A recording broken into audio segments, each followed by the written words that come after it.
You know what? Sod your Volkswagen, do it yourself.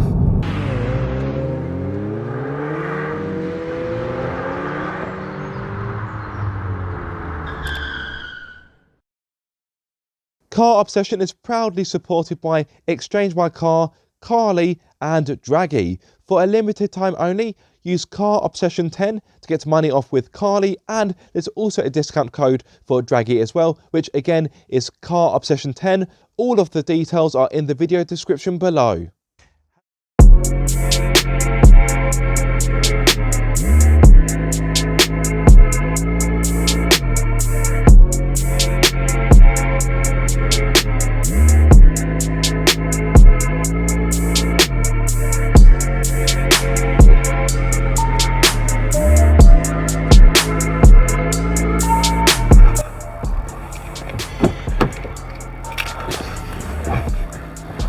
Hello guys, and welcome back to Car Obsession.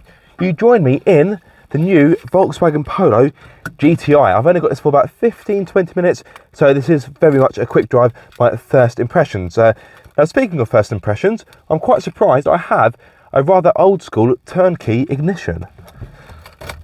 It's not a complaint, it's just an observation. I'm a big fan of the Ford Fiesta ST. And I've never driven a Polo GTI, so it'd be interesting to see what I think of this and how this compares. Now, from the get-go, this is a more expensive product. It has a starting price of £27,805, which is quite a lot for a supermini. I know new cars are increasing in price, but yeah, that's quite a lot of money if you ask me. Now, there are a few differences between this and the Fiesta. Initially, the engine sounds quite good, but then it gets a little bit drony as you get towards the rev limiter. To be fair, it does sound better than I expected.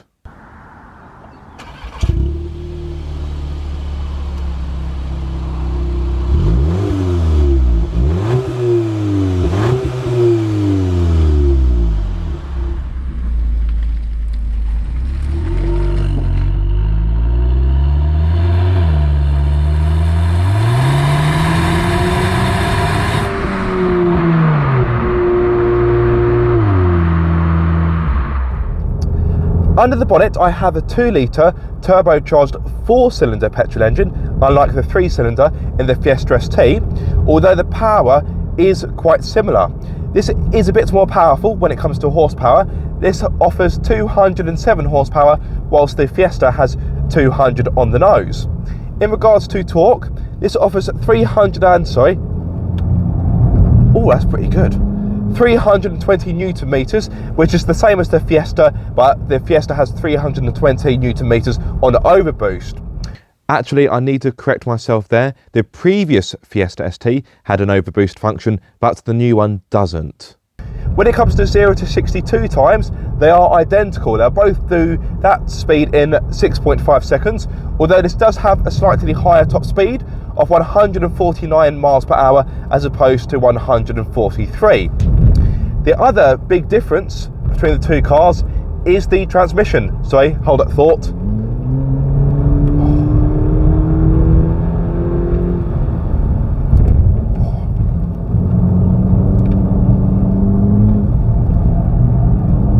Little bit of understeer there. Yes, anyway, as I was saying, the Fiesta has a 6-speed manual, whereas this, losing my voice there, this has a 7-speed DSG. You can't have this in the manual. Now, I believe it's been that way for quite some time now. So it'd be interesting to see how we get on.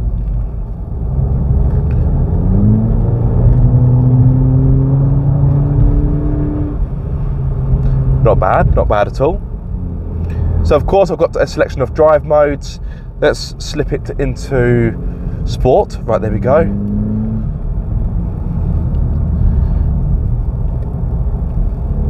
Okay, I'm just going quiet just so I can soak in the ambience of this car. Whilst I soak in the ambience, let me talk you through what you get as standard. As mentioned, the Polo GTI is priced from £27,805, but once you add on the £595 first year VED cost, that is a little over £28,000. Standard features include 17-inch alloys, red brake calipers, double exhaust, front sport seats, matrix LED headlights, 10.25-inch touchscreen, climate control, adaptive cruise control, dynamic chassis control, and front and rear parking sensors, to name a few. Compared to a standard Polo, this is 15 centimeters lower to help with handling, of course. And you can have this car with adaptive suspension, which the Fiesta, you can't. Now, I don't know the particular spec of this car, as I've only just jumped in it, but I would have thought this has got the adaptive suspension. I'll tell you what, let's put it into normal. See if it's got the DCCD, dynamic chassis control, as the Volkswagen Automotive Group call it. So if I go into the individual mode, which I'm change, let's see. So yeah, so by the looks of it, this has got the adaptive suspension. Right, stop faffing about with that. Just put it back in sport. Oh, there we go. Had to think about it for a few moments. As you would expect from a DSG, once you get it on song, it is a very good transmission. I'm a die-hard manual fan, and I love hot hatches because I love the engagement that they offer. And am I missing a manual gearbox in this car? At this moment in time, yes, I am. It just feels like I'm missing that engagement. Of course, the DSG does help with performance. You can spend more time focusing on your cornering as opposed to making sure your gears are okay. Right, okay, I can pick up a bit of speed now. Although this is a private road, there is a speed limit, so I do need to be careful. Don't want the marshals to get aggy.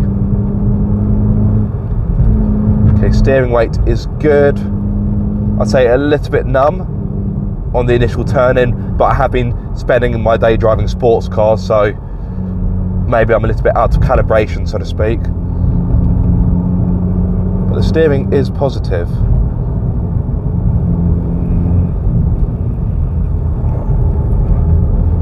Okay, this is tight left-hander here.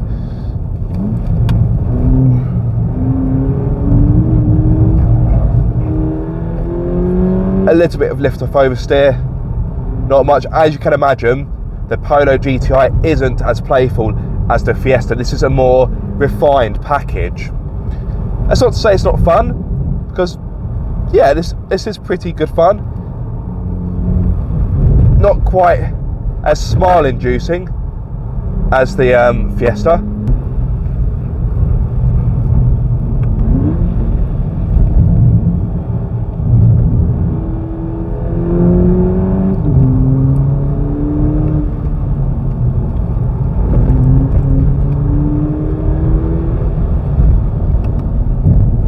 Brakes perform well.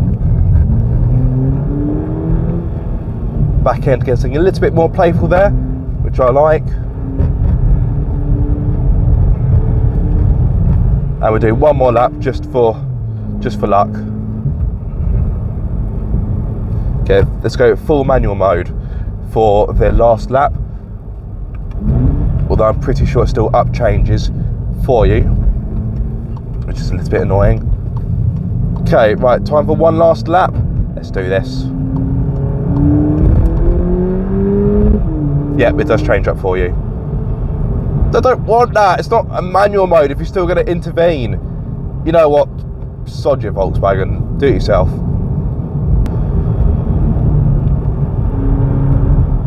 This is a properly impressive car, and it really does feel like a baby Golf GTI, which seems like an obvious thing to say, doesn't it?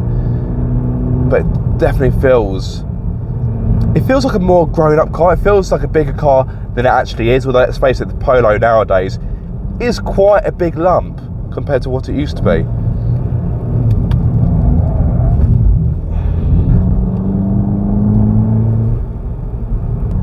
I'm sure at this point you may be asking, would I have this over a Fiesta ST? It's the more grown-up option. It's a bit more refined, a bit more classy. Which is by no means an insult to the Fiesta ST. This is just the more grown-up option, really, isn't it?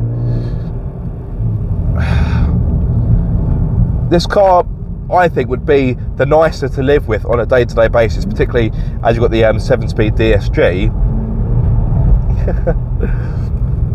So if you're doing lots of town driving, it's going to be better because you're doing less clutch work.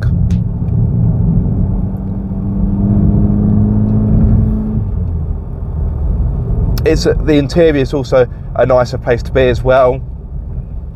Smart, upmarket.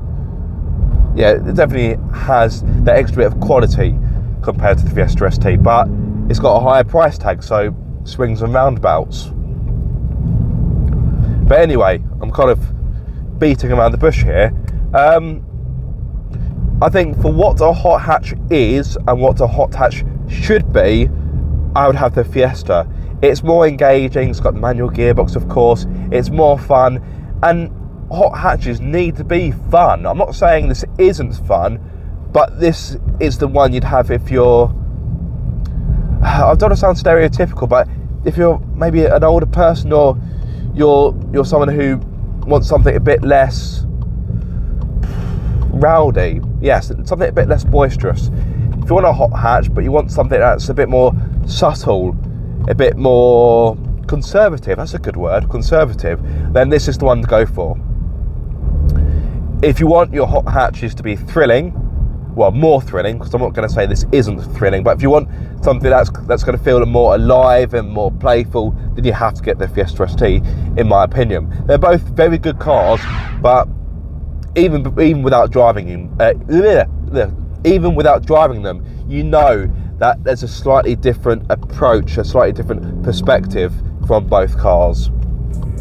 Anyway, I'm almost back at the Volkswagen stand, so it is time for me to wrap up this video. I do hope you have enjoyed it. By the way, a massive thank you to Volkswagen UK for letting me have a quick spin in this. If you have enjoyed this video or found it useful, be sure to like, comment and subscribe. If you are subscribed, don't forget to click the bell icon so you get notified every time I make a video. But until the next time, guys, be sure to keep up the car obsession.